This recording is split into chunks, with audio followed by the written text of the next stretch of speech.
Hi, everyone. Okay, so this is the ACOSF Flames live show for the final one of ACOTAR Along, which has been going on since, I think it was October that we began reading ACOTAR.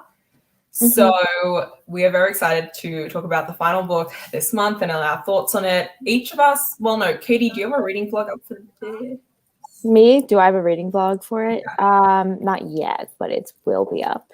All right, for the rest of us, do have them up, and everyone else's channels are linked in the description box down below if you want to check them out. So yeah, we're going to get right into it by talking about what we each rated the book. I know what everyone here rated it, but everyone else does. So I actually just saw my wrap up and I kind of said that it was more of like a 4.75, but like I'm not going to be like that. So I just round up to 5 stars. I would say that it was probably, like, if I did partial ratings, it would probably be like a 4.75. It was a 5-star read because it had all of the things that I love from Sarah J. Maas, but it's not one of my favorites that she's written. I gave it 5 stars. No one is surprised. I loved it. And yeah, I'm just Sarah J. Maas trash. So well, I gave it 3 stars. Like, it's okay. The one unpopular opinion. I don't know. It was kind of like an adjustment for me, just because like it was obviously like from a new point of view, and I felt like the other characters were like really different than how they had been in the previous 3 books. So it took a minute for me to get used to like the tone shift, but I still really like the story, and I love Nesta. So.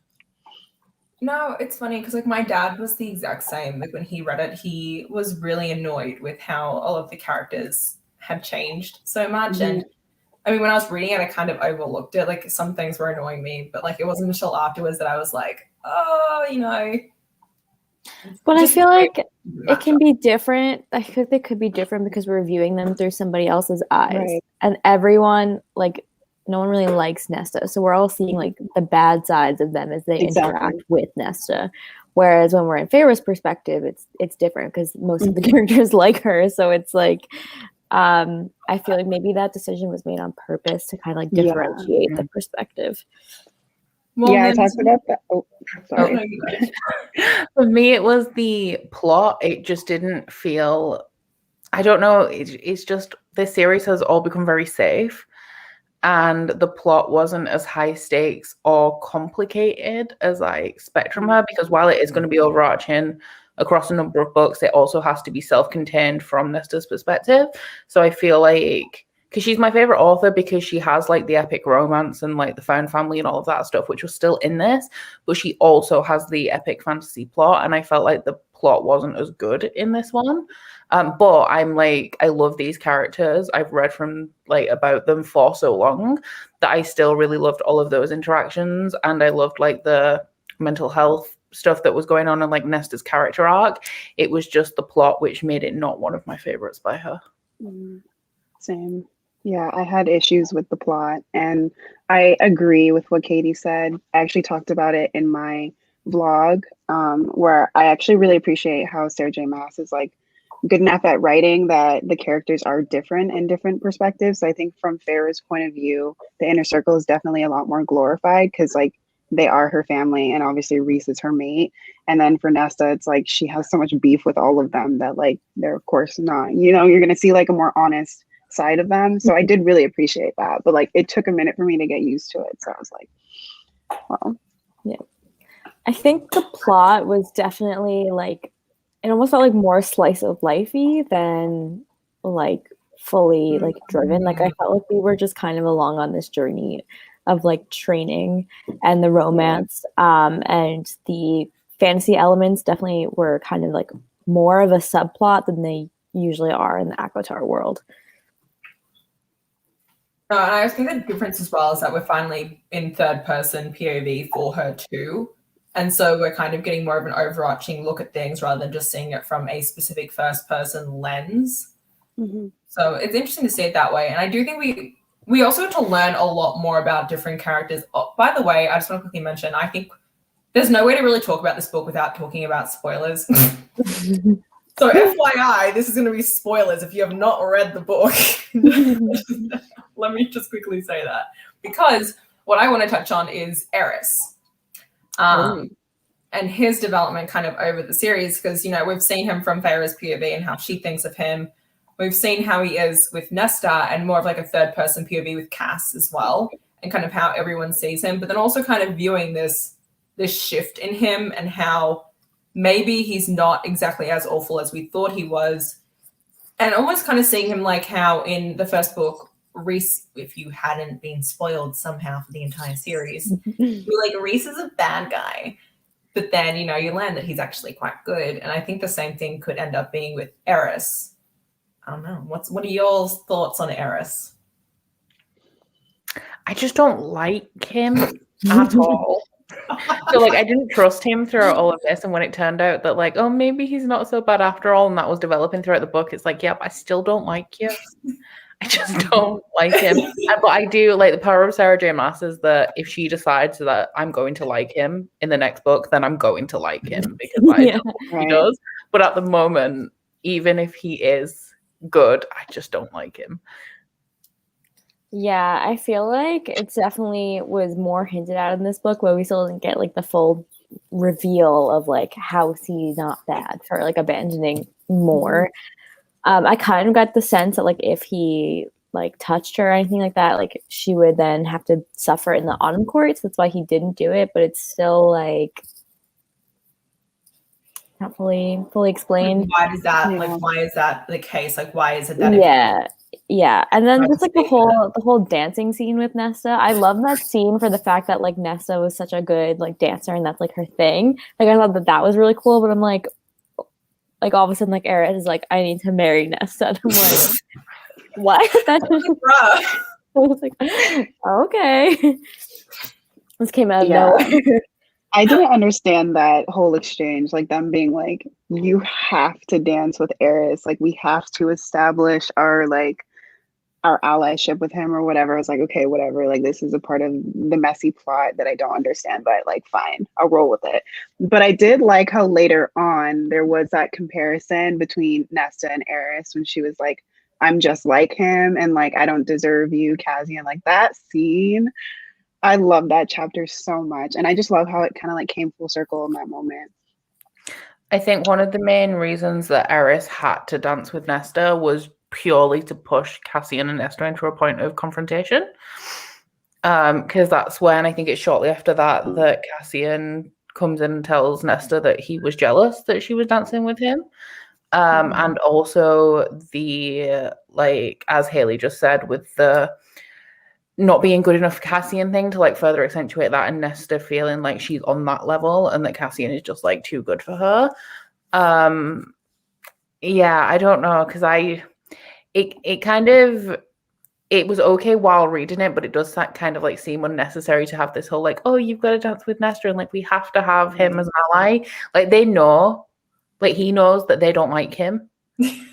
So it would have just been like another thing that they'd done to prove the point that they don't like him. And I think he would have been just like, he would have known that was the reason if nothing had happened kind of thing.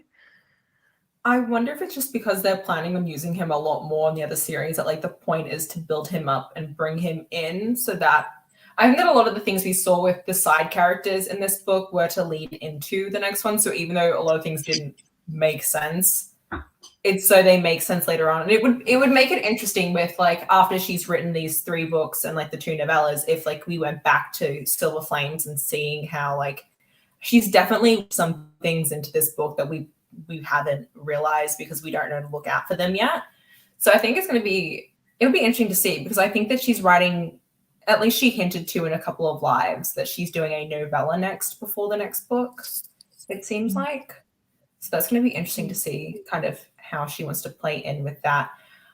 She knows who the next book is about, and she said that it's pretty obvious. I'm still like, are we all in agreement that's probably, Az and Elaine? I think it's Morrigan. I don't know. I think it's Morrigan, partially because of Eris, and because there was a big question repeated throughout this book where true. everyone's asking him what actually happened, and he's saying like, well, what you all think happened isn't actually what happened. So I think that that's going to be resolved in the next book, but I don't think that Azriel can have a book until Morrigan has spoken to him, and I think that that scene will come from Morrigan's perspective, not his.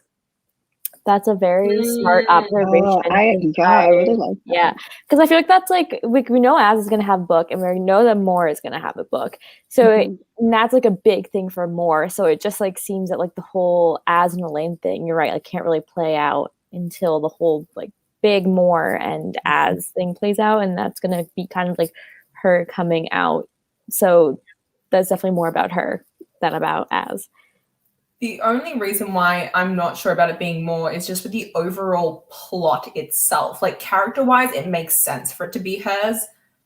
But plot-wise, does it make sense to suddenly move from being here to then the next one being away? Kind of seeing like, how... It might be about, like, what she was doing to solidify the treaty. She was in Valhalla. She was I think we're going to see over there and like see what it's like. Yeah, so I feel like it's going to like build the plot on another front, and then it'll probably come together in a later book. Okay, then who do you, but if it's going to be Moore's book next, then who would her alternating POV be with? Is it supposed to be alternating POVs for each book, or could it just be her book? I don't know. Maybe. Like I know. I think like standalone romances. She said they're each standalone romances. Right, but and I guess Emery, that's her name. Yeah, Emery. Yeah. Like, but that doesn't mean that we'll necessarily like get Emery's perspective. Like it could be a romance just from Moore's perspective. I thought maybe the novella was going to be Moore, and then the next book was going to be Az and Elaine, because I don't know. If there is supposed to be like another point of view, I don't know if she would do Emery, because people were saying how she's like a brand new character and like people wouldn't want her. I mean, I would want to read her, but like other people might not want to. So like it might not be the best like marketing, but like, I don't know. I can't think of any other prominent female characters that we've got. I know the other person that people maybe thought was Vivian's sister, because it was like briefly mentioned in ACO War that they like were hanging out, and she would like go to the Winter Court. And Vivian and Callias just are pregnant. They're preggers, having a baby as well. So that was just wait. I just have like a in like 20 years when Sarah J. Maas writes the story of like recent bears in the Winter Court. Like Cassandra Clare, where it's like generation. Yeah. I was thinking about that the other day, and I was like, I kind of want it, but it's like so gimmicky. I know. Yeah. I really wonder how far she's going to go with these books. That's the real question. I don't know. I don't know. I feel like she could also maybe go to another series and then come back to this like way down the line too. Yeah, with all the different Fae courts that we've like all the different Fae lands that there are, like we could easily go to Valhalla and learn about like what they are like. Like that could totally be a thing. We could even get like other like books that take place in like other courts. We still haven't met a prominent character from the Winter Court. Who? The sister? Which one? Vivian's sister? Is she from Winter? Yeah. Oh, my bad. Then ignore that. We're all what's going on? No, I think it could be interesting. But then going back to Emery and the whole idea of this book and the Valkyries with Emery and Gwyn. I know, okay, Haley, I know that you're like a huge Emery stan, but I'm a huge Gwyn stan. I love her so much. I love Gwyn too, and I'm conflicted because I also love like Elaine and Az, but now I'm just questioning everything. I like Emery.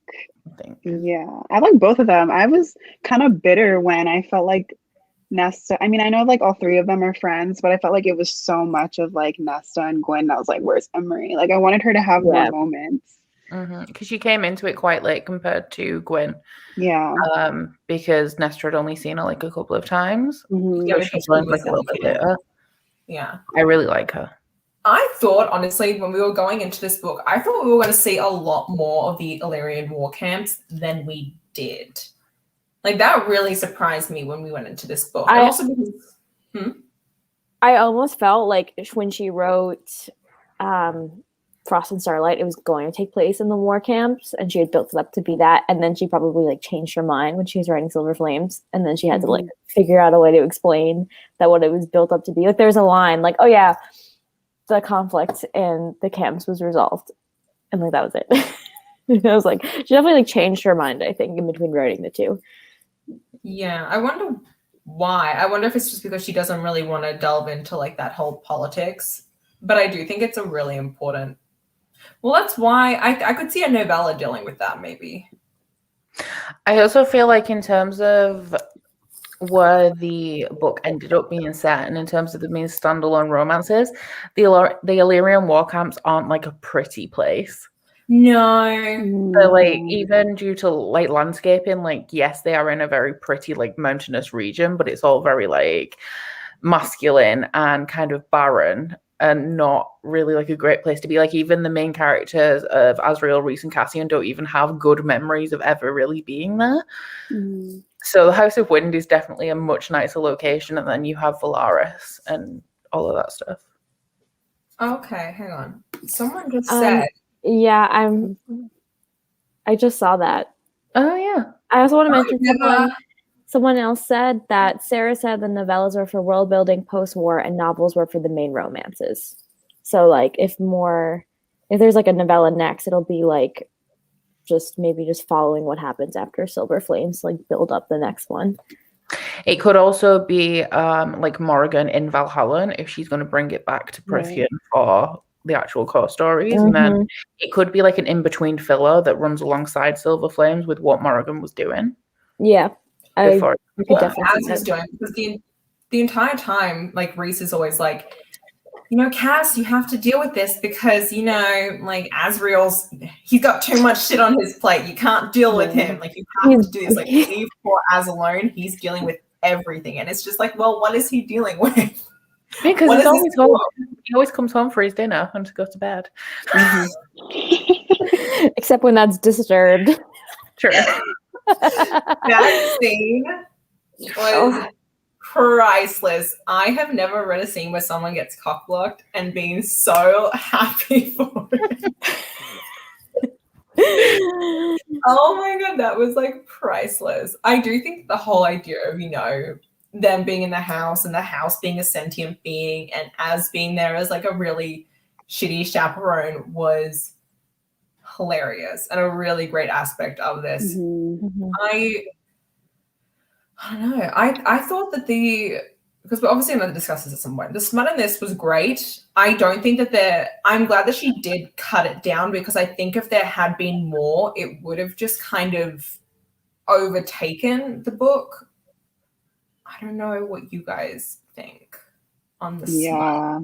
I mean, I like towards the end, I was like, okay, I get it. She really wants this to be like a sex positive book, and I'm glad that she felt comfortable to do this. But I was like, I was kind of hoping for more like emotional scenes. Like, I get that their relationship is super complicated, but like towards the end, I was like, okay, I'm kind of tired of the smut. I would replace it with something else a bit more like, I don't know, profound, something deeper. But it was kind of a lot for me. But I mean, I enjoyed it, and I think it's like much better than smut that she's written in her other books. Well, yeah, because she doesn't use innuendos anymore, which is I feel like she was able to like write like actual smut and not like tone it down. So I enjoyed it. I don't want to think too hard if I thought it was too much, just because I enjoyed it too much. So I want to think negative. So it's fine. So I mean, I have it all tabbed in the top. Yeah, I was looking at that, and it was pretty well spaced out, honestly. Yeah. It's only the pink ones showing.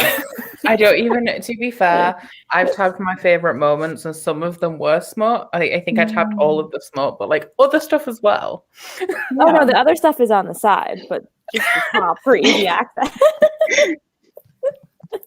I think I did enjoy the smut, and I think it would have been a bit much if there was more of it.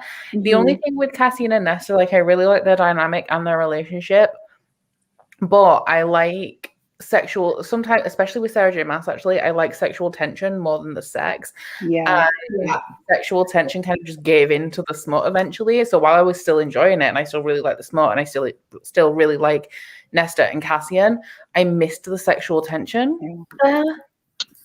So that was the one thing for me. Like, it wasn't as much of a slow build that was like really tense. We got the tension in like the other books from like Feyre's POV being like there's definitely tension here, but when it actually came to this book, we knew the tension was there, but like you said, it quickly developed into them kind of just being like fuck buddies, basically. Right. And I was surprised that the smut came when it did. Like, I thought we were gonna have to wait until the end of the book, and then they just started going at it, and I'm like, oh, I guess we're doing this now. See, when I started reading this, I watched the Tor interview thing when I was about halfway through the book, but when I went into this, I thought it was going to be a Nesta series. So I was wondering, like, I thought that they were only going to like start getting together at the end of the book, and then I'd already got into the smut. And I was just so confused. I was like, how can this be happening now? Like, this is supposed to be a Nesta series. And then I watched the thing where she said that they were all going to be standalone romances. And I was like, yeah, this makes a lot more sense. I feel like, how is it standalone if they're already banging? That's some quick development there. So if there's 3 more, or there's going to be 3 total for like the standalone romances? 3 total. Okay, so the other 2 we think are going to be more in Azriel. Maybe. Like, God. Do we think I've seen this. Sorry, hang on. I've seen this. Oh, that's not the right one. Sorry. Love you, Soleil. This one. I have seen this all over the goddamn internet. I see it too. Yeah, because multiple times it was mentioned that Elaine belongs in Spring. Right. And that could imply Lucien, and Lucien could go back to Spring because he spent a lot of time there. But I actually prefer Elaine and Tamlin than Elaine and Lucien. But how would that make? I'm like, it would be if she wasn't her sister, that would be fine. I just don't get how her sister could end up with him after like all the abuse that's gone on. That's the like I want him to end up with someone because he's just a sad man. Okay, he was in his beast form this entire time until he like decided to come out of the woods and be like, no, I'll talk to you guys. But like, he's a sad man in the woods currently. Like, he needs someone at least. I'm kind of a little bit of a Tamlin fangirl because when I read ACOTAR, I love Tamlin. So I kind of view ACOTAR as a standalone, and then ACOMAF and ACOWAR as something else. Yeah. And I understand that, like, the way I see it is that Feyre was going through a lot of trauma at the time, which we saw in ACOMAF. But Tamlin was also going through a lot of trauma, and he reacted in a terrible way and did something that he absolutely should not have done. He was overly controlling and all of this stuff. But I don't think he's necessarily awful, and I don't like that the characters keep going to see him purely just to make him feel worse. I could see a novella for him, and I actually would want a novella for him just to kind of tie him up because he's been such a prominent character that just kind of leaving him. And he's just going worse and worse. And I'm like, come on, he doesn't deserve this. Like, he's had his punishment. Like, he doesn't deserve to be this tortured now. Like, give him something. Yeah. I mean, I understand that. Personally, I was never a fan of Tamlin. Like, even in ACOTAR, like, never liked that man. But I understand that people, like, want him to have that redemption or they want him to get, like, tied up or whatever. I literally don't care about him. I think that if anything was going to happen, then Elaine or Lucien should go to the Spring Court and then they just kill him. And they have the Spring Court, all is well. But like, I don't care about Tamlin. Like, she can do whatever she wants with him. I just hope that it's. I just remember starting ACOTAR and being like, who is Tamlin? I thought Reese was the love interest in the series. I was so confused. I'm like, I've never heard of this Tamlin guy. Okay, when I read ACOTAR, it was the year that it was released. It was the first Sarah J. Maas book that I read, and as soon as I read it, it was my favorite book ever. So I remember talking to my best friend Ryan, who I made read ACOTAR, and we were both like, because we saw the thing with Reese coming in at the end, and we were like, no matter what happens, like, it's Tamlin. It's always going to be Tamlin. And then we both read ACOMAF and was like, oh shit.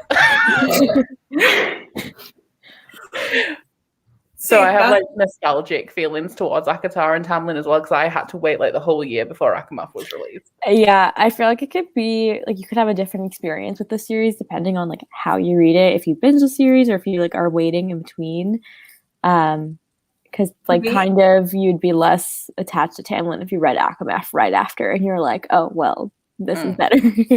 Well, I think it's depending on whether or not you're going into it knowing about him. So I went into the Throne of Glass series like as that was coming out, so I was never spoiled for that. So that was like the best, because going into that not being spoiled is prime like shock throughout it. The issue was because I was reading that series and I knew that I knew ACOTAR existed at the time, but I was like, oh, I don't really care about it. And then this was back when I was on Tumblr 25/7. Van Out was everywhere. I literally saw everything, and I was like, "Oh, okay. Well, this is a thing." So, like, back in the day, Tumblr was Twitter, so you got spoiled the second anything came out. Yes, I didn't get spoiled for anything. I don't think, because I read ACOTAR, and then I went back and read Throne of Glass up to date, and then read everything else as it's been released. So I have escaped. Just about. I saw a bunch of Feyre and Reese like fan art everywhere before I even started the series. But it's fine. I can go into a series kind of like knowing the gist of what happened and still enjoy the journey.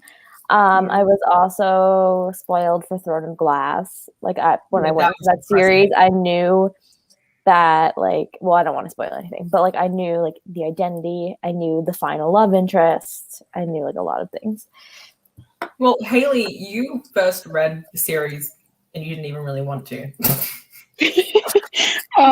Yeah. Okay. So I've read the first book like 3 times because I was like so intrigued. Everyone's like talking about it. And then last year I was like, I'm finally going to finish the series. And I had been spoiled for everything, like for Throne of Glass and for ACOTAR, but like I love spoilers. So like that really didn't bother me. And I mean, I still had a good time. I don't know. I still, though, never saw the appeal of Tamlin, mostly just because, like, even before he's with Feyre, like, he did terrible things. And I feel like the idea of Fae kind of being, like, cool creatures. And, like, someone in the chat said, like, they don't like the idea of the other characters, like, kicking him while he's down. And I'm like, well, I like the idea of fairies actually being evil and, like, wanting to mess with everyone around.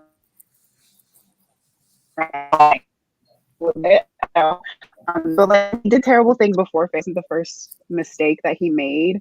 So like I understand that he was going through like terrible things while she was also healing, and like he just had like a horrible reaction. I'm like, he's done terrible things before then. So I don't know. I don't think I will forgive him. I do feel like it is a matter of perspective though, because Reese has also done terrible things, but because we know Reese, we know why he did them. So we know, like, we only know Tamlin from what he told Feyre and then what the inner circle have said that he's done. So he could just be a dick. And I feel like the way that Sarah J. Maas has been treating him, she could very well just let him fade out in his misery roaming around the forest. But I would like to see something. He brings everyone back. He'll come back in for this final battle, whatever's going to happen. He'll come back in.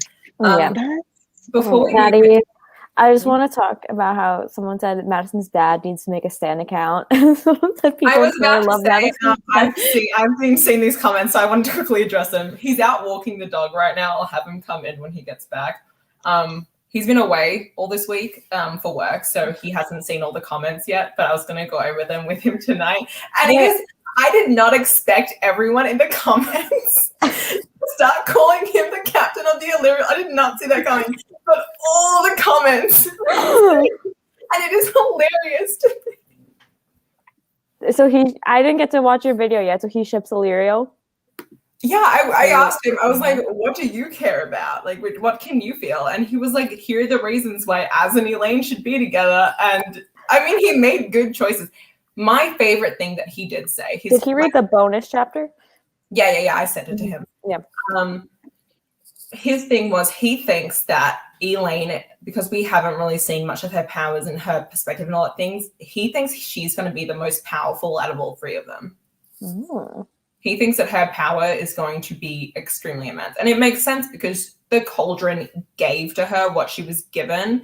And we've only seen like little bits and pieces that I can definitely see her being super powerful. I don't think she's going to like take some dark, evil, twisty turn like some people are saying. But I do think that we're going to see her become like really like powerful and badass. Kind of like I don't know, like a fair ruling kind of queen-esque character almost.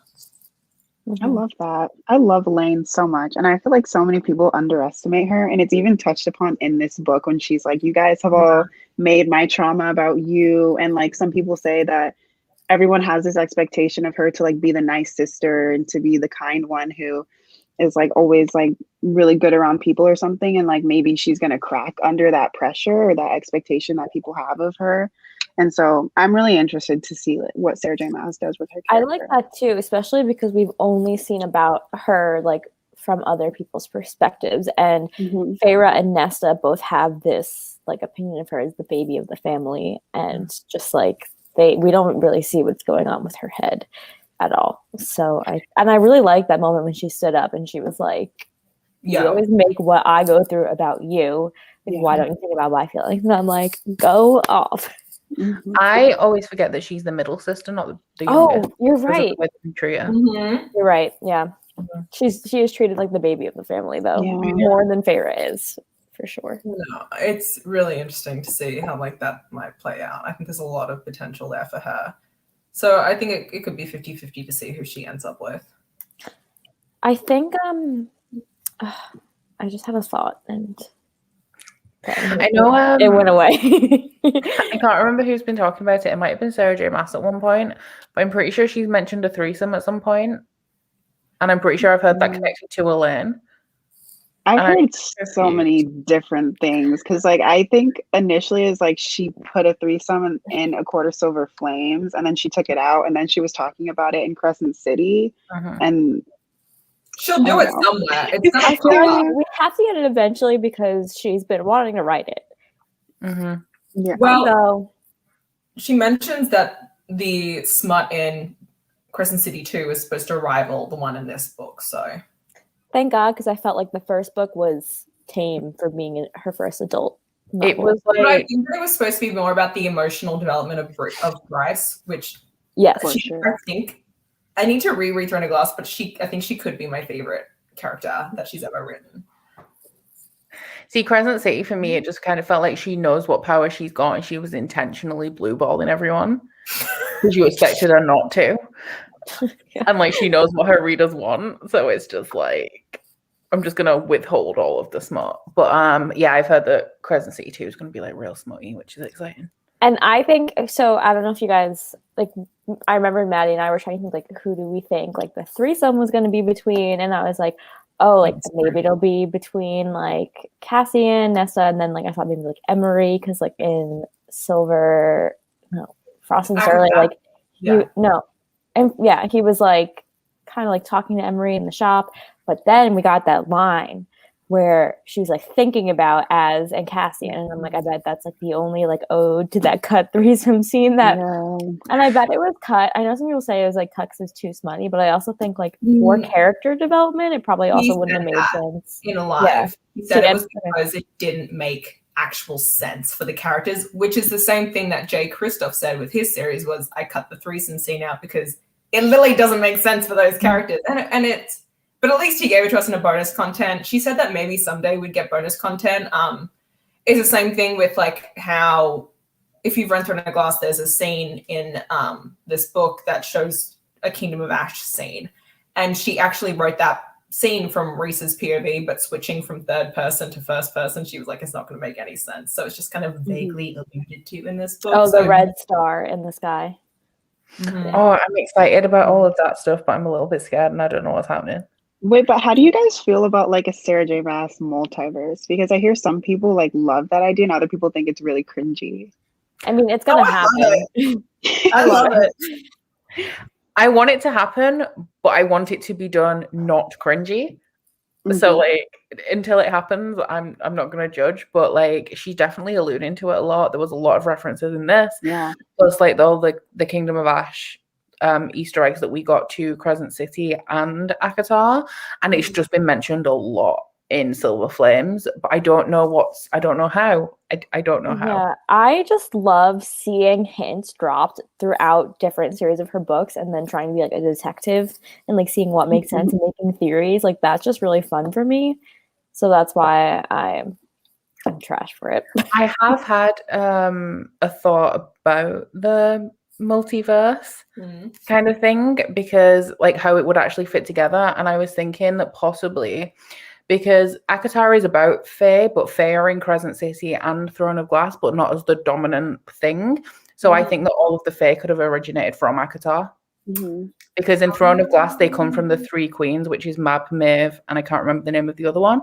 And who knows with Crescent City, because there's so much there. They'll come from like different portals and things like that. And like the beings, like I still stand by the fact that Amren's being character came from something to do with the weird, ugly, evil creatures that are in like Crescent City.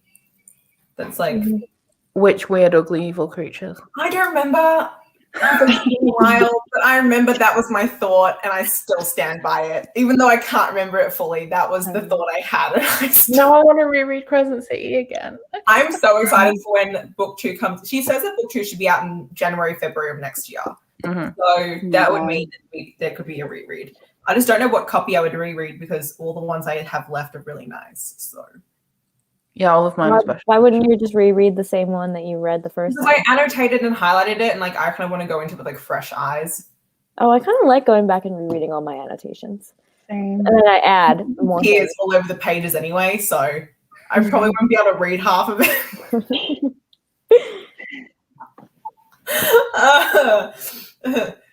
Soleil hates that I have so many copies of books. Soleil, what would you say if I bought another copy just to reread? She would kill me. My nail tech did Crescent City nails for me, and then she said they were really nice, weren't they? I love those. And she said that maybe she should read the book, considering that she made nails, like she did nail art based on it. So I said that I would let her borrow one of my copies, and then I came home and realized they were all special editions and bought an extra copy and just gave it to her. So I was like, oh my god. Good. I'm glad that we understand each other. I feel so bad. You haven't been able to see your nail tech because of the things put in place with quarantine. No, I've been doing them myself. I just did mine today. I have a diamond on my middle finger, so that when I do this, there's diamonds. Oh my god. Soleil, can you not yell at me in the comments, please? For the same book. I'm just laughing. Oh, we never got to this comment. What do you think the fourth item in the Dread Trove is? I've heard it's the heart from Crescent City. And more evidence for a multiverse. Yeah. They might have to go get the other item. And there's like something to do with the harp in Crescent City, which is like maybe why they wouldn't be able to get a read on it. But I don't want to go further into it because if everyone here hasn't read Crescent City. But I think it's definitely going to come into play because it was hinted at in this book that she never hints at things like this and then just doesn't do anything. Yeah. It's always very intentional.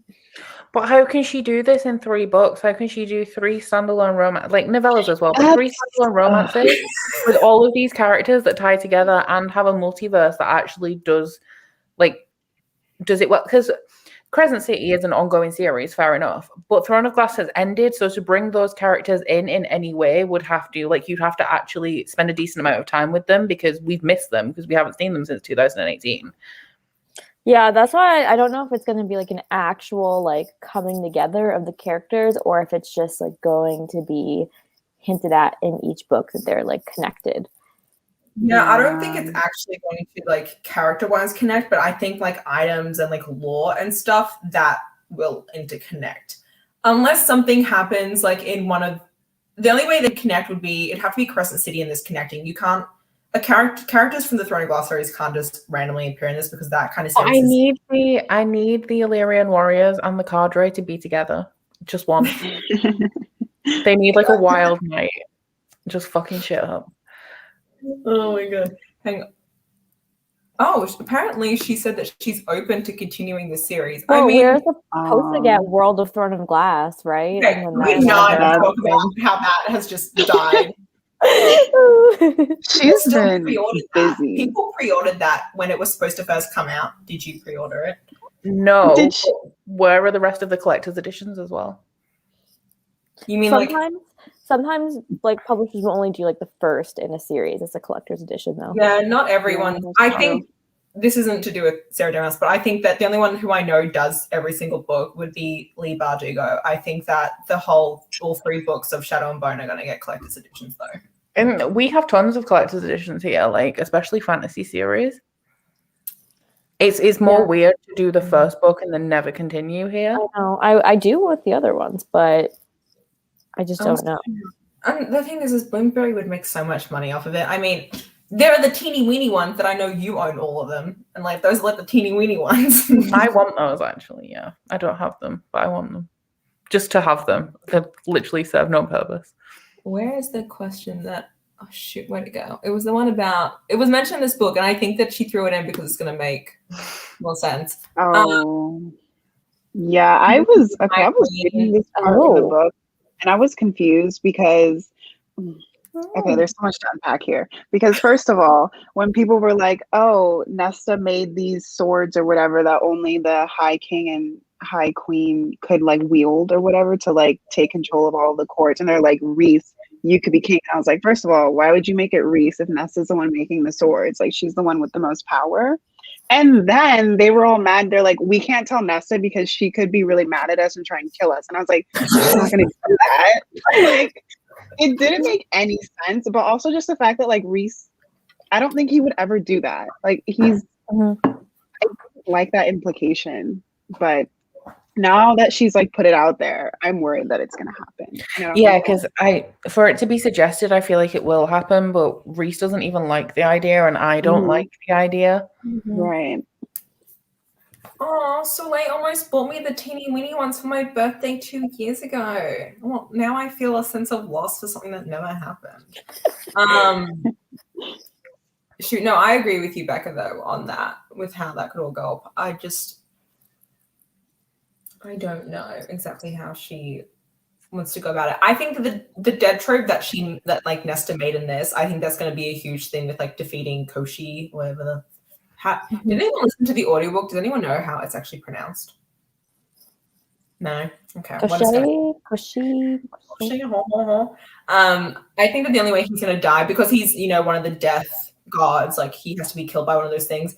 The other issue is the fact that she did give up the power that she took. So she still has her original power from the cauldron and whatever the mother left her, but the death magic that she took, she no longer has.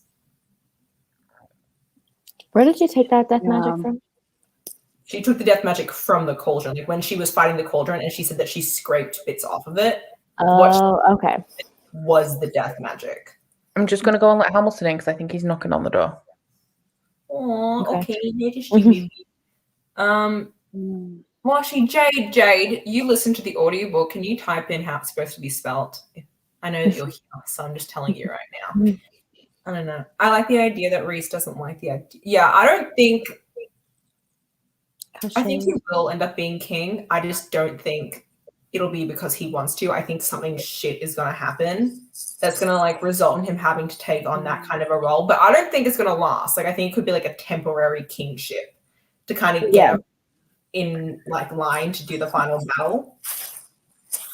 I also kind of want to bring this up thinking about kind of like the ending. I really enjoyed how when Nesta was saving Feyre, that like Feyre was the first person that Nesta ever said I love you to, like in her life. So just made me, like, so emotional. Because like that's like who she finally like lets down her emotional walls with, and you can definitely like tell that the relationship between Nesta and Feyre is the most strained. So the fact that like she was the first person made me emo. The idea that like she saved her, like throughout their entire childhood, it was Feyre saving them with like the food and like keeping them alive. Right. And now she had the chance to save her instead. And I was like, she's those 2 chapters. There's so much. Those 2. That was my favorite part. I think actually one of my favorite chapters was the one where she found out that the dead trove was being kept from her, and then she went and confronted Amryn, and that whole scene, I was just like, my brain that entire time, I was like, oh, this is not good. This is so not good. And then Feyre turns up, and I'm like, this is really not good. And she's like, your baby's gonna kill you. And I'm like, oh, this is really not good. Oh yeah, that was like an emotional climax. And then after that, like Nesta climbing the mountain and just having that breakdown, I was like, oh. I hated the fact that they tried to keep the baby killing Feyre like from her. Like that's like the whole point of like ACOMAF and like ACORS. Like they're not supposed to like keep shit from her, and they're supposed to keep her in the loop. And then they were just like didn't tell her that her baby like is not gonna kill her. That just like didn't make sense, because I'm like, what were they gonna do? Like they never found a solution. Were they just gonna be like, when she's giving birth, they're like, hey, sorry, you're about to die. Like, well, and Reese knew about the death pact. Reese and her knew that if one of them dies, the other one was gonna die. She didn't know she was gonna die. Reese knew she was most likely going to die, and this bitch was like, we have a death pact. And he was like, I don't think, and he just decided not to tell anyone that, like, oh, well, if she does give birth and she dies, I will die too. They would have had no more High Lord or High Lady. Like, I don't understand. I think one of the reasons why possibly he didn't tell her, knowing that they had the death pact, was that if she would then be more worried about him. Because if she dies, then he dies. But that whole thing, like, I will say that I did cry during that scene, but I knew they weren't going to die. I knew nobody was going to die. It was just like, why did you have to have this conflict? Why couldn't they just have a baby, be happy? Because I know that they're not dying. The whole purpose of Feyre almost dying is so that Nesta could save her. That was really the whole point. But I knew that she wasn't going to die. Like, we already had like Reese like dying, coming back. He died once.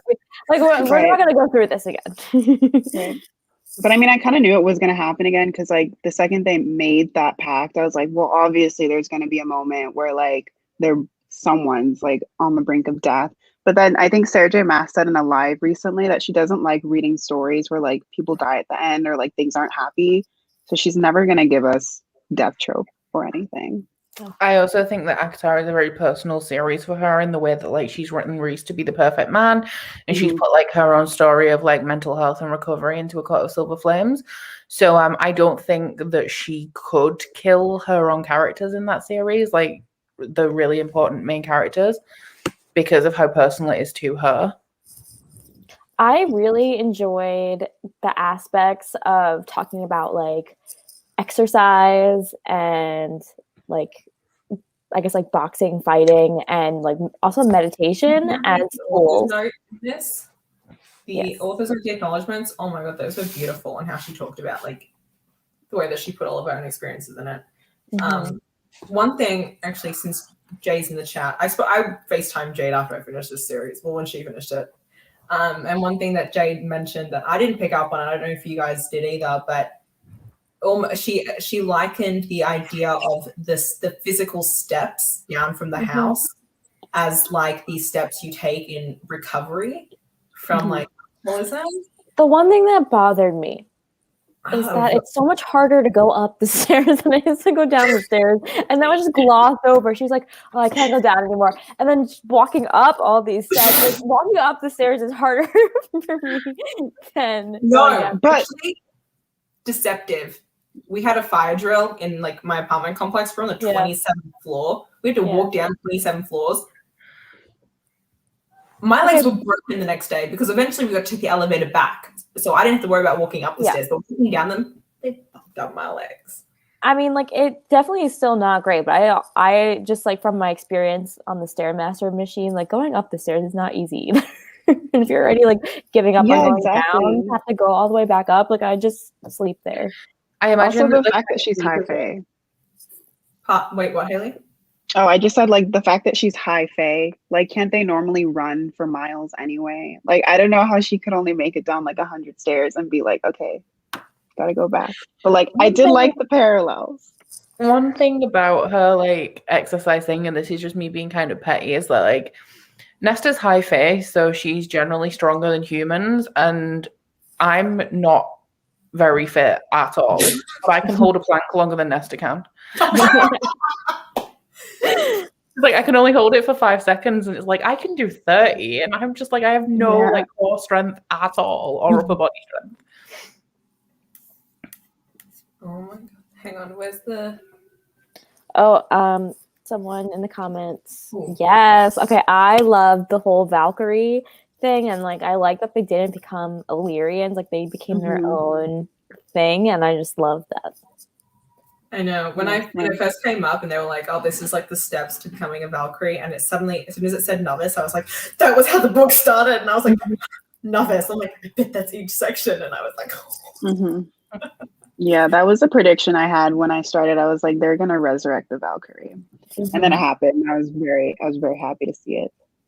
My original thought is that there was going to be a character that turned up that is actually one of the Valkyries, to train them, that because everyone thought that they were dead and that there would be one left. But I definitely, as soon as they started talking about Valkyries, like I knew that they were going to play a part somehow. But I'm really happy. I really like the female friendship in this book. It was so amazing because it showed a different side to Nesta with like, and that whole scene with like them having a sleepover and like just like being girly and embracing that, like that sharing romance novel recommendations. I was like, I wish I was like, here's the next book you should read. I know you will like this. I feel like thank you. No, I gotta pick by myself instead. I like that Nesta like create that. She basically like manifested the house's personality, and I just like that it read romance books. Like I just thought that was so funny and cute. Yeah, I thought it was so special because like Nesta, whenever she's like talking to Gwen and Emery, she's always like in her head, she's like, oh, they don't actually like me, or they're gonna see the dark side of me and they're gonna be over this whole friendship thing. And like she always felt like she was so undeserving and like this cold person that could like never experience love. But then the fact that she made the house, and then the house was basically a part of her that was nurturing and loving and like wanted to take care of her. And I was like, oh my God, Nesta has that side to her. And it made me so sad that she didn't think that she was deserving of any of that, or that she could never be that person. But like the house just proved it. And I just love that touch. It actually reminds me of, what's her name? Oh God, Jade's gonna yell at me. The one, you know, from Strange the Dreamer. Sarai? Minya? Yeah, the little, she's like the youngest one. Now that we mention how like the house is like a manifestation of like her caring personality. I don't know. If you've read that series, something to think on. So we haven't really. Did you guys? The second that they mentioned making the bracelets and she imbued that power in them, I was like, that's gonna come up. Yeah, I felt like the bracelet thing was kind of cheesy, but like I loved it anyways because I just remember like spending hours in middle school making friendship bracelets, and they look ugly. Yeah, mine were not ugly. Mine were good. I learned like all the complicated patterns and stuff like that. Like, I was very into my bracelet making, so I just love that up.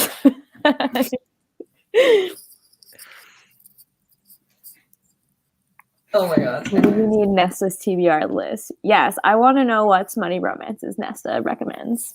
Yeah, me too. I think that'd be fun. Oh, wait, there's something I was going to mention about their friendship. I just think that it was definitely like needed for her to have friends outside of the inner circle, because I felt like people in the inner circle like already kind of had their minds made up about her, and then bringing in these new people that are like able to bring out that like better side in her and like develop this friendship with her was definitely like needed, and I really just enjoyed them as characters. Yeah, and then there's also the fact that we learned so much. I love that we learned so much of her backstory in this book. I do wish we got more. Like I was expecting more about like her growing up than we actually got, especially with her mum. Like we got snippets. I even like specifically like made one of my. I still don't understand like what the beef between her and Feyre is. Like as they were growing up, like why did she dote on Elaine so much and then like not dote on Feyre? Like did I just miss that?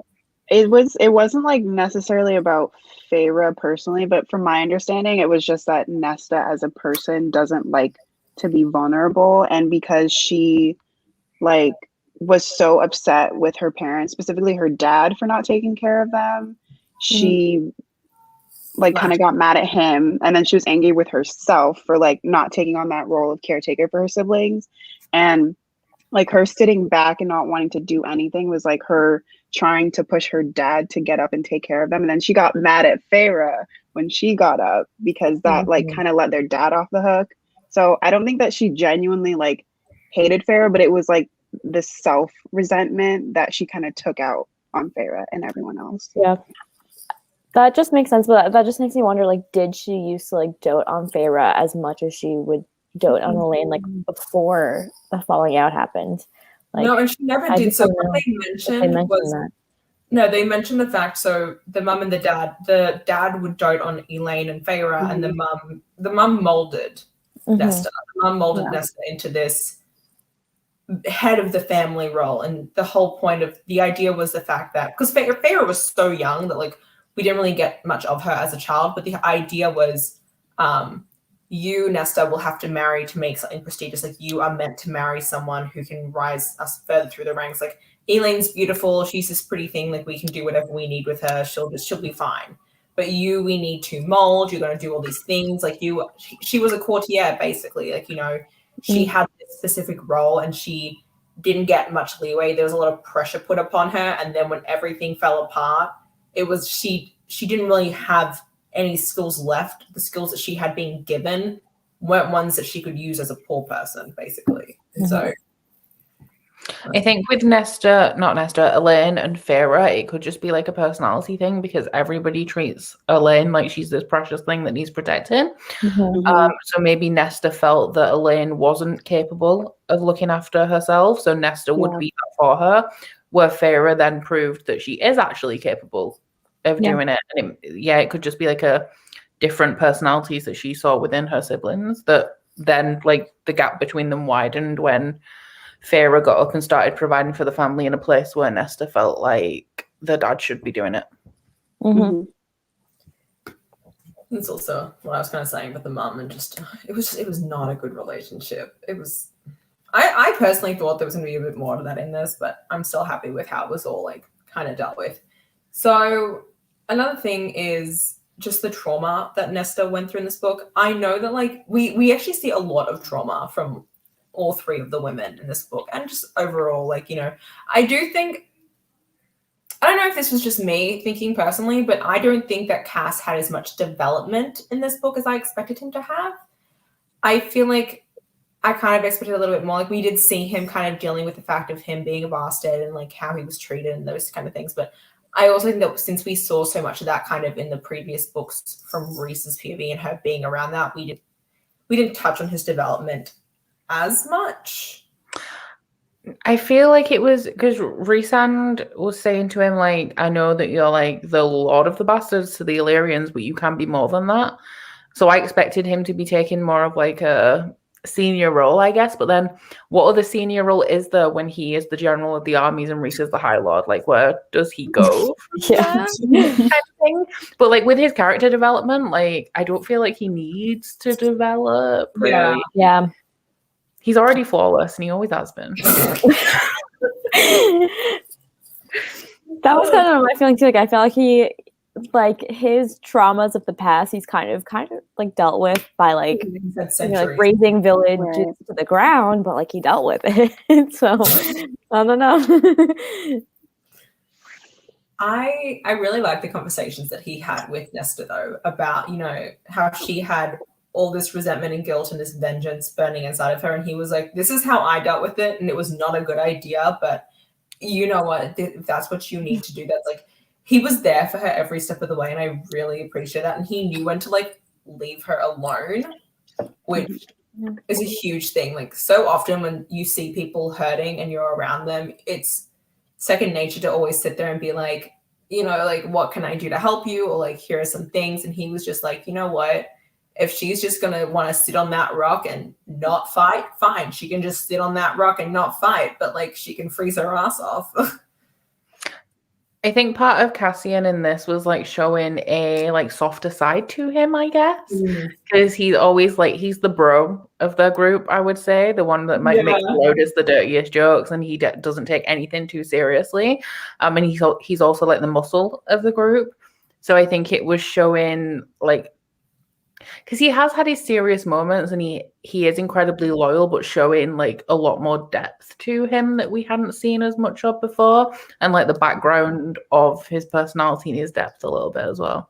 Yeah, I really feel like his like character development was more so like in that supporter role and helping Nessa like get through her trauma. Like I don't think she could have gotten through it without him there to support her, and that is like a kind of like emotional depth we haven't seen from him before.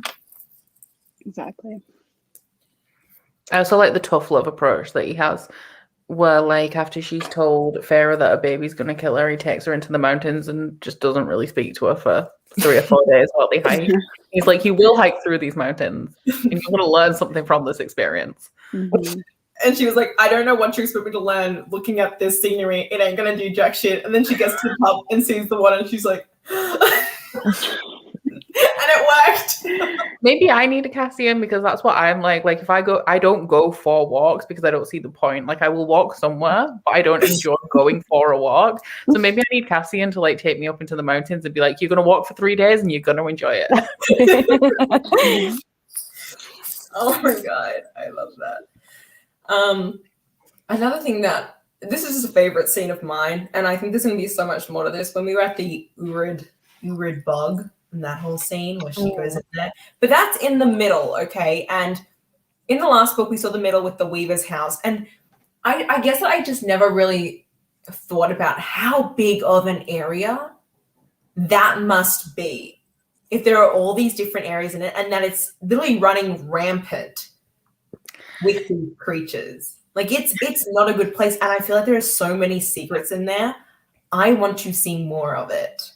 Do you want to know a funny story? Okay. Yes. You know how the map of Prithian is the map of the UK? Did you guys know that? Yes. Yeah. Maddie definitely did not know that. I was looking at the map and like I've always known that it's a map of the UK, but I wanted to work out exactly where I lived. I live pretty much like where the marker for the Weaver's Cottage is, so I live in the Bog of Urid, and I'm so upset. Oh no. I swear. Maddie's just like Highburn is Ireland, and like Valhalla, where Moor is like Norway, Denmark, Sweden. Yeah. Oh my god, I never knew that. Wow. Where did you learn this? Who said that? You could just tell by the shape. I'm sorry. I have I've mentioned this because since I found out I live in the Bog of Urid, I've told quite a few people, and it's just second nature to me because I live in the UK, but then obviously like other people don't know what the shape of the UK is, so it was never my goal in life to memorize the shape of the UK. I apologize. If it looked like Australia, I would have been able to tell. I feel like I picked up on it at some point, but I don't remember like having that moment of realization. I was just like, oh, it's the UK. Mm-hmm. For whatever reason, maybe she just didn't want to make like a new map. Like, I don't know. I think it's interesting that like it's slowly developing as well as the series goes on, and we're kind of seeing how like all the different places look. I wonder if we're gonna get something else out of Highburn. Highburn.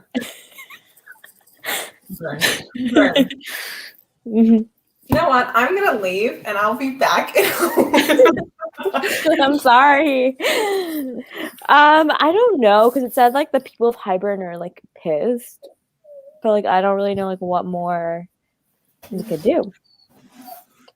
I feel like we're gonna get more development of like the content. I also felt like the storyline of the queens just felt like kind of flat because we had the one What was her name? Brylan. Yeah, like what happened to the other one? It just okay, first of all, that name just sounded like, like that meme of like when it's like those names of like people in the South named in the Bible about like naming their children with like the really weird spelling that's unnecessary.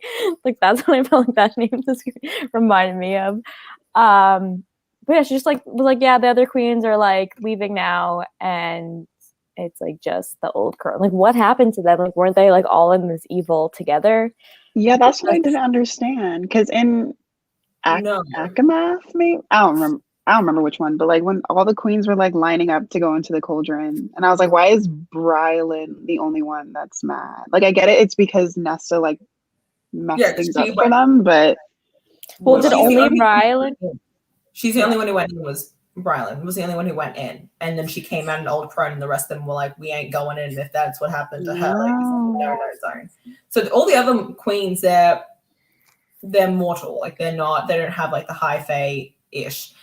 The other thing is, I think that like we learned in this that like they didn't have the same kind of like they're all shitty people, but they don't have the same like evil motivation that she had. So they're all like, they still exist, but they're kind of in hiding at the moment because they know that they fucked up, and they're like, we don't know what else we're supposed to be doing right now. So I don't know how much of a role they're going to play exactly. I think that they're going to be kept an eye on, but I think that the real villain that we have to deal with is going to be Koshe, and then dealing with the other continents kind of getting rebellious is what I think. Like, I don't think the queens are going to go much more from here. And I do agree that I think that it was, look, I knew that she was going to kill her in this book. I knew that was going to happen. That was like my number one prediction. I was like, she gonna die. I don't like the fact that the whole idea of the blood rite was actually set up by her. I think it would have made more sense if, like the Illyrians were doing. Yeah, what was his name? The dude who runs the camp, the dickweed. Devlin. Yeah. It would have made more sense if he like grabbed them. He's the one who dropped them in just because he was pissed. Like, that would have made like they didn't need the added motivation of Brilliant like motivating them, because Emery's cousin was probably going to drop her in anyway without the added like push because he hated her. Like, they already had that motivation there, that it would have made more sense for the queen to just kind of have turned up with Cassian and being like, bitch, guess what I did? Rather than being like, guess what? I crafted this entire thing out of nowhere. Yeah.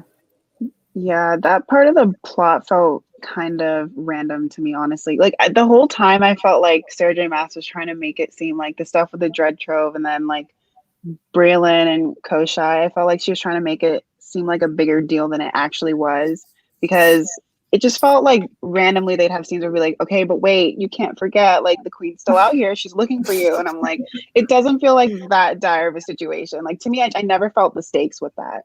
So, like, I agree. It kind of felt random. And also, it was really anticlimactic when she came in and then died. I was like, bye, okay.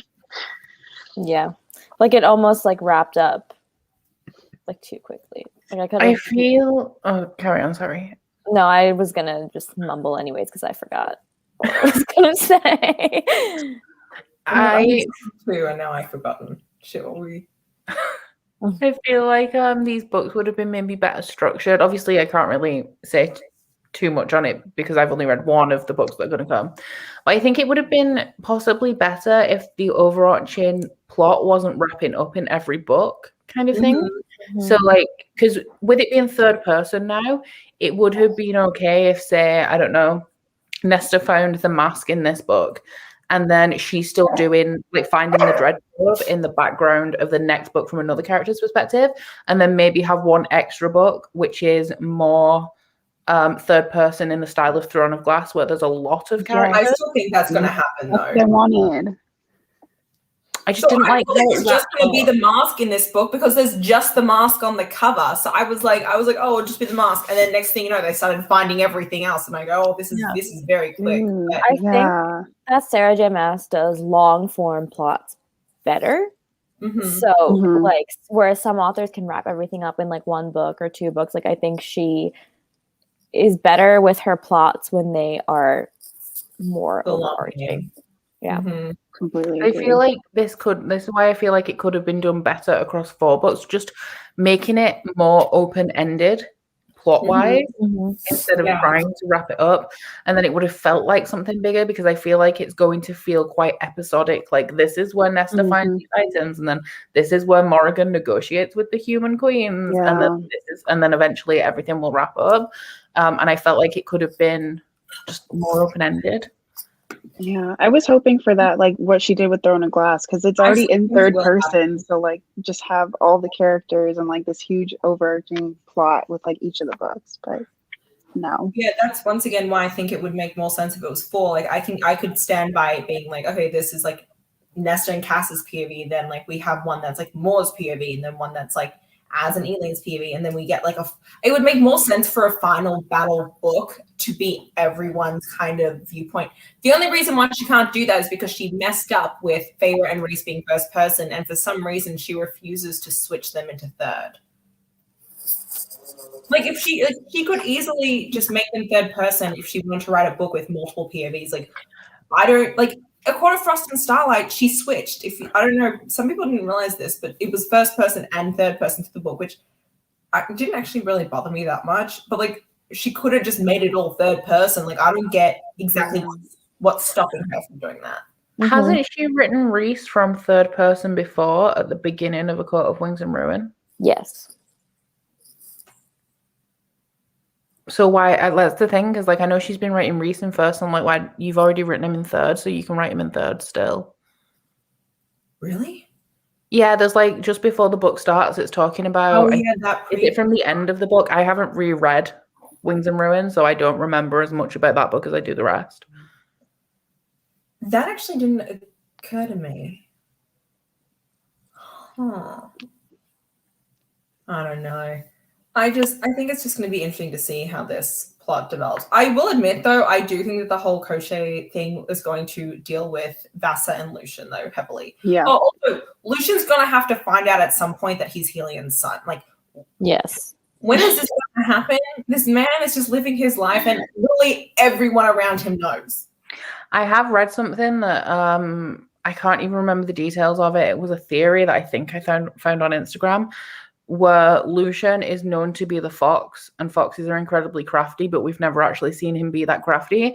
And people think that he's actually playing the long game, and he knows that he's Helion's son because he's the spy. Like, that was his job. Mm.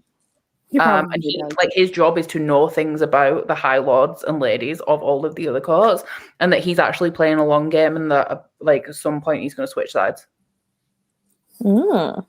This makes me so much more interested in his character. Yeah, I know. He's also been spending a lot of time with Jurian and Vassa. He was with Tamlin to start off with. He's from the Autumn Court. Like, nothing about Lucien apart from how like getting to know him has led us to believe like he's got so many sketchy elements surrounding him. And he's not. I would really like, if we don't get his POV, if we don't get a book, if he doesn't end up in like the books as a prominent person, I at least want a novella with him, because, and like the three of them, like Jurian, Vassa, and him, because I think that there's so much there that she has created that it's just, it'll be really hecka annoying if she does not actually pursue the three of them with something. I also read that there's no proof that Lucien and Elaine have a bond.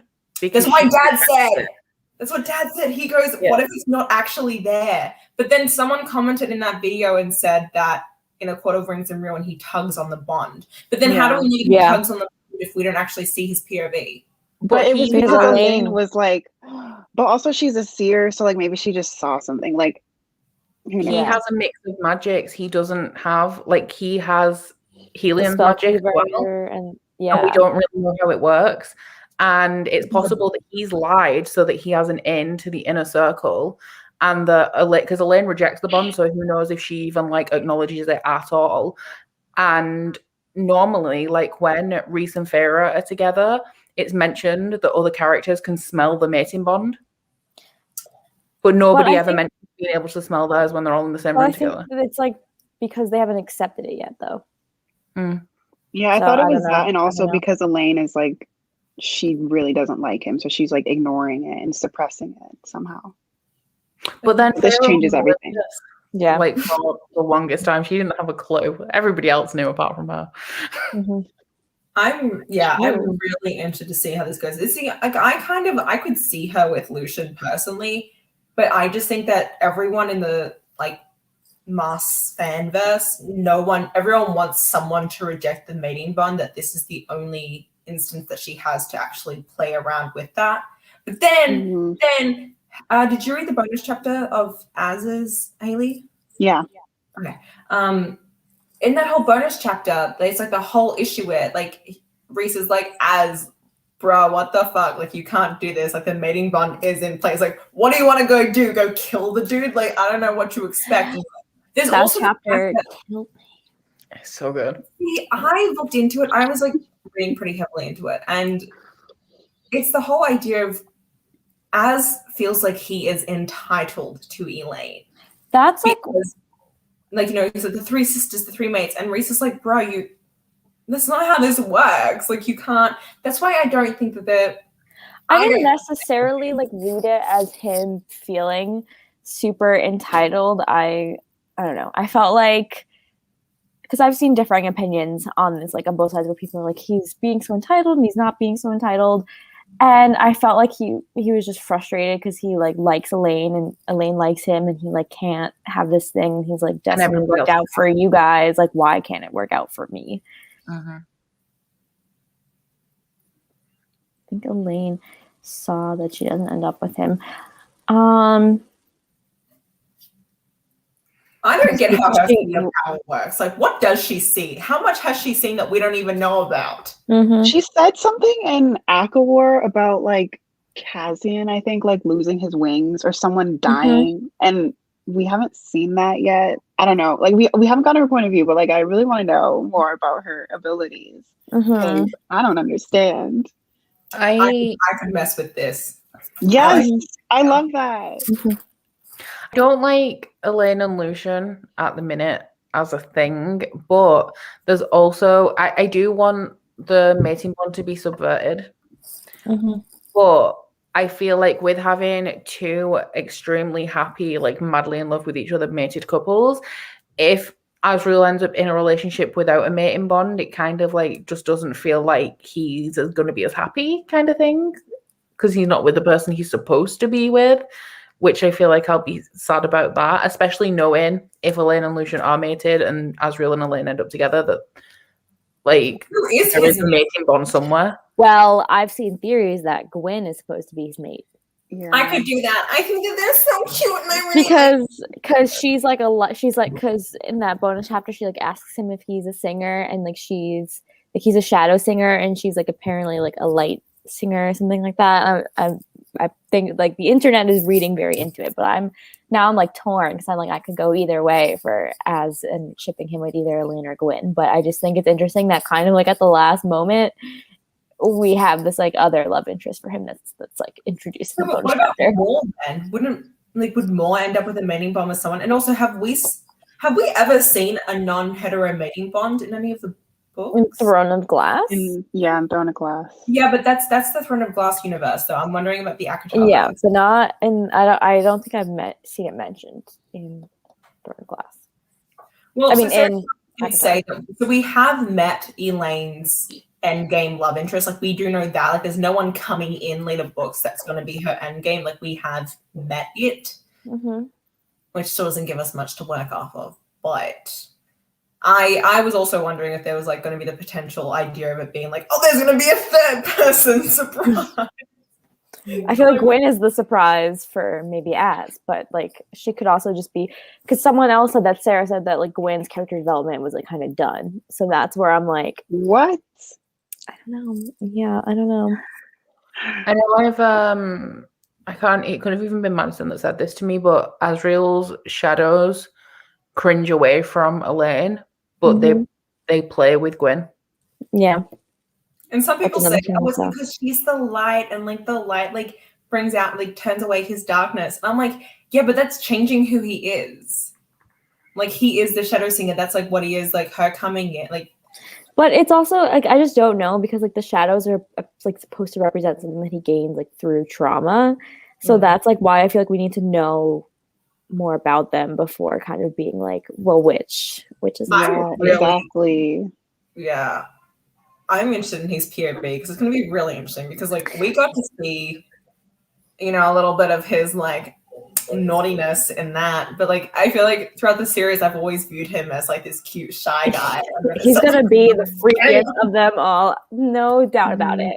But like what gets me is like I like in the series we always think that he's like all those moments that he's like pining, like just like they're at a big table and he's like pining and we think it's like for more, but like he was actually probably like pining after Elaine. I'm just so excited. He's such a little emo baby. Yeah. I'm very intrigued by his book. I feel like we just, because he's so shrouded in mystery, that like we're gonna learn a lot. Well, and that's also why I don't know. I'm trying to think of like how I feel like the good thing with this book was that we already knew so much about. Oh my god. Shit, what was I saying? We already knew so much about Cass that like in this book we were able to focus a lot more on Nesta's character development. Whereas I think that if we had Az and Elaine in a book, both of she would have to focus on both of their character developments at the same time. Like that would be a lot to take in. Yeah. Because they both need to go through so much development as individual characters because of everything they've gone through. Sorry, else could do it, but I don't know. Continue. Maybe the book that does Morrigan could actually be Morrigan and Azriel kind of sorting out their friendship while also romances for both of them. Yeah, because they both have like such a huge like kind of political aspect to this series that like it would make sense if you tied in their storylines as well because they're both trying to track things down for the war. And so kind of having them side by side and seeing how they're like working together to get everything that way as well would make their plots match up as well. And they have a lot of unresolved issues with each other. I just feel so sad for Az because he just needs to know the real reason why he's not with Morrigan. And I know. Because he doesn't understand. But there's that scene in this book where like Cass ends up saying like, oh, they're definitely getting over one another because he was like, oh, whenever we're all around each other, like Mor no longer like clings on to me for like when he's in the room and he no longer like puppy dog follows her. So it's things have definitely begun to occur between the two of them. It's just like we haven't really seen it transgress. She's holding out on us. We only got hints. Does this mean that like the next, since it's 3 books and there's the 3 dead trove items, does that mean that each of the books is going to have the dead trove item on it? That's what I thought. That's when I thought that it was going to be a series, and then I found out that it's standalones, and now I don't think so. I don't think so, because I feel like, yeah, there's a mask on this one, but the mask isn't just like the item. It's also like Nesta's mask and how she like doesn't show her full self around everyone. Oh, wow. That was very eloquent. I think it's probably just going to be like an item that's relevant to the book that's on the cover, like, and the person's like personal development. No. No.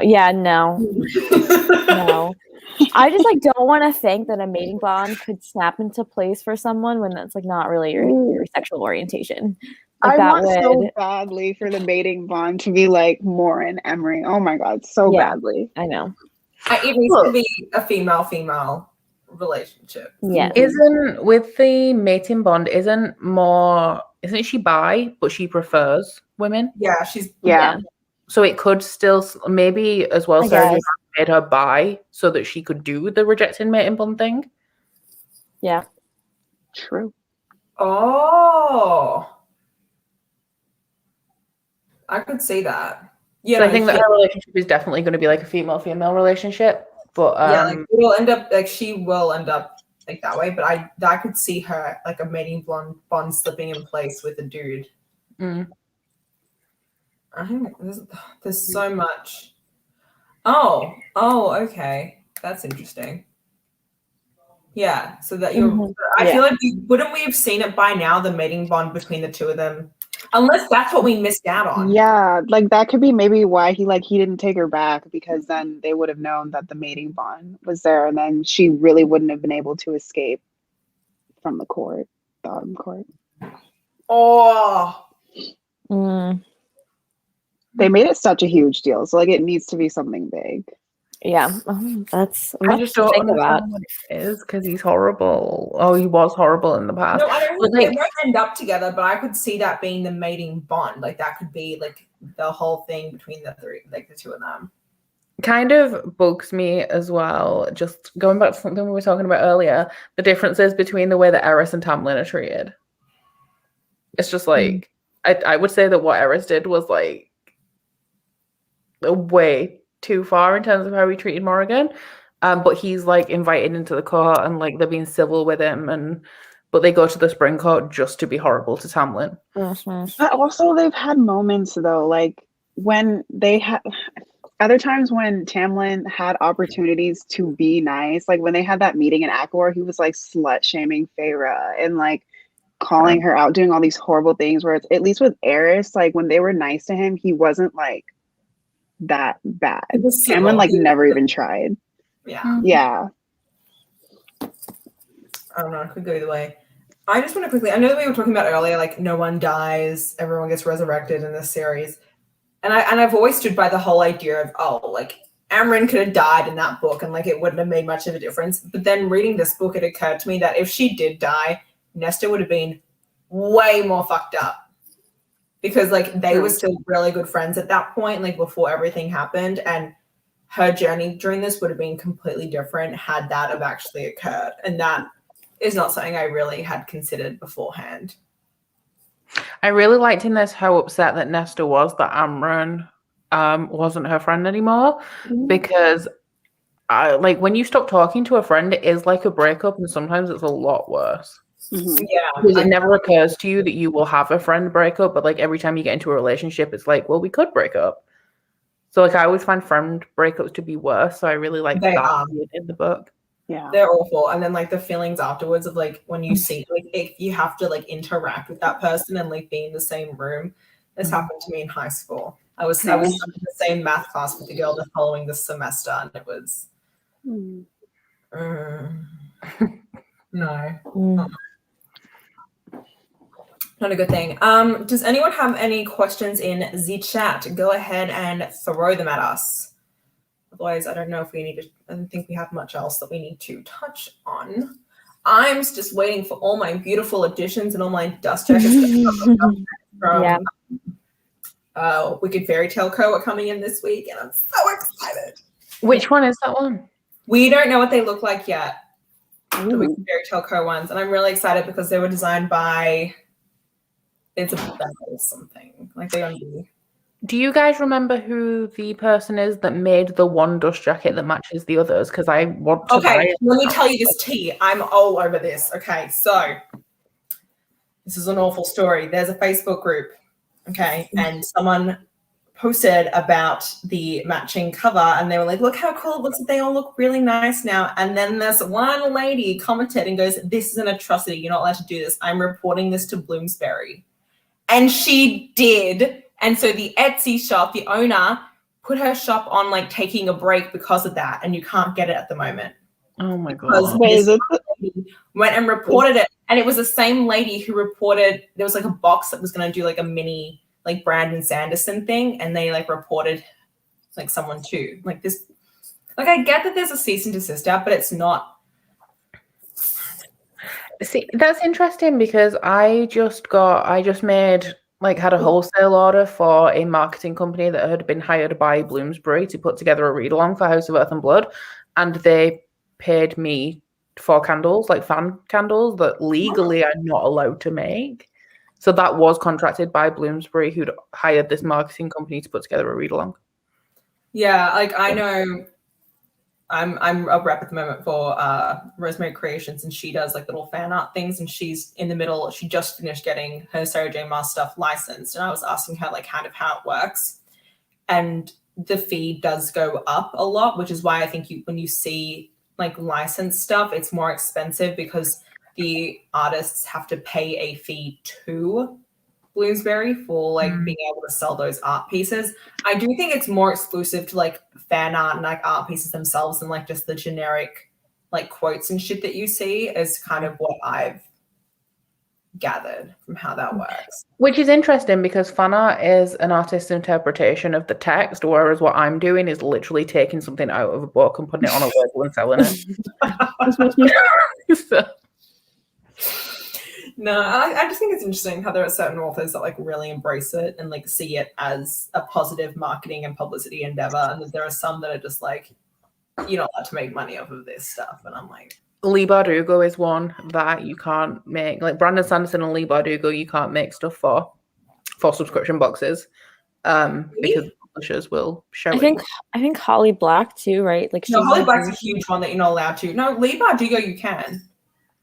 Not well, I know quite a few people who work at Fairy Loot, and they said that Leigh Bardugo's like a no-go. Brandon Sanderson's a no-go. Oh, I knew Brandon Sanderson. Brandon Sanderson and Holly Black, like you have to get that. Zelda. Brandon Sanderson, you have to get like things licensed, and same with Holly Black. Holly Black's really like, she will license things out though, at least. But, like it's the same with A Curse So Dark and Lonely by Bridget Camara. You have to like that also has a cease and desist on it. Is it Cassandra Clare as well? Because I've seen a lot of licensed specifically stuff for Cassandra Clare. You can get things specifically licensed, but she doesn't actively go out to like insist things. She's very 50-50. Like you can get away with certain things. I heard the main reason why with Sarah J. Maas, why there was a cease and desist, it was because of the whole Dick Soap Gate, but also because of Throne of Glass Throne of Glass is still under CW licensing, and that's the reason why, is because it's being turned into a TV show. That's why you can't sell merch. That makes sense. Like, I know Leigh Bardugo went out of her way to get them to stop sending cease and desists to people on Etsy when it was being made into a show, so that people could still sell candles and stuff. Yeah, I wonder if it's like more of the production company taking the legal means, because TV is more strict about that stuff than publishing. I don't know. It definitely is, because Harry Potter stuff on Etsy just like never list it as like Harry Potter, because you will get like copyright strikes on your thing, and it's Warner Brothers that send them, not Bloomsbury. That makes sense. And that, yeah, I've always realized, like in the last couple of years, like ever since, I'm gonna say the word again, Dick Soap Gate.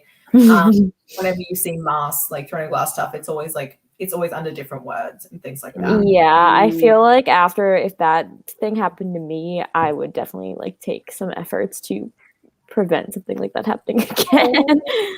Hi, Zelda. This is what she does all the time. And like I'll be in class, and she just hates. It's only whenever I'm on this chair too. She like hates when I'm on this chair and I'm not paying attention to her. Okay. I'm gonna go because I've take out food, but you guys can continue without me. But this was lots of fun. Bye, everyone. Bye. So I don't think there's much else that. Oh God! Right now. It was close. No. There we go. That's a no. I don't know if there's much else you guys want to talk about. Is there anything you guys want to specifically touch on? Just like general chitty chat? I think book-wise, that's it. Okay.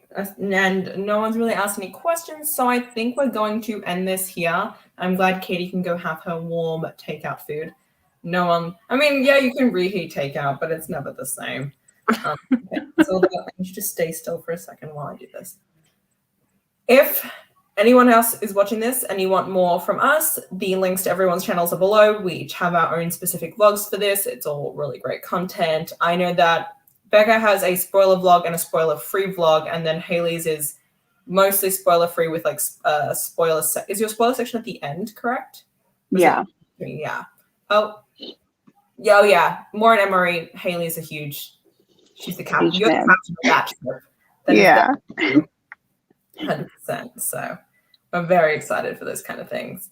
Yeah, that's going to be it. Hope you all enjoyed this ACOTAR along. It's been fun, but it's my first time hosting like a read along, and it's a lot more. We didn't even do that much for it with like, live sprints or anything, which I know you do all the time, Becca. I don't know how you do the live reading sprints and stuff. Like I give you so much props for how you kind of chill when you get used to doing it. The bare minimum for this being a read along, and it was still a lot. So good for that. Oh, and anyone, if you're watching this right now, Becca has her book uplift-on, like the 48 hours is occurring. I do. It's next weekend too. And it's completely live on YouTube. It's going to be live the entire time. I'm very excited for it. So yeah, that's it. We love you guys and thank you. Goodbye. Bye. Bye.